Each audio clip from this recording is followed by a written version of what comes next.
6 degrees and deadliest catch. Host reacts to Biden's calls for unity on Fox News primetime.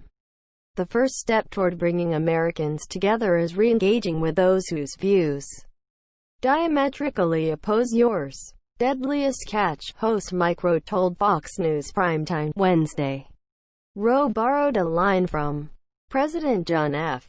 Kennedy, telling host Brian Kilmeade that instead of "ask not what your country can do for you but what you can do for your country," Americans should ask what you can do for your neighbor. "I don't know about unity. I don't know about conformity. That's all macro thinking," Rowe said while reflecting on President Joe Biden's inaugural address. "This is micro thinking.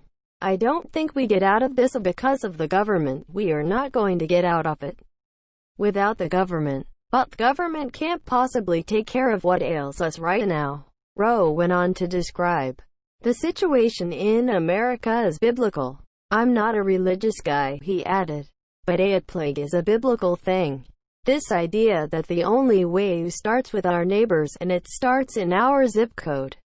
There's something to that. If we're going to unify, it has to begin there." Rowe warned that even if Americans do begin to take those steps, the climate will not be bettered overnight. "We're going to wake up tomorrow, and half of the country is going to believe in a fundamental way that we have become a systemically racist nation," he said. "The other half of the country is going to believe in the fundamental way that social media and the mainstream media have colluded with one party to help control the narrative. Those two things aren't going to go away just because Donald Trump went back to Florida.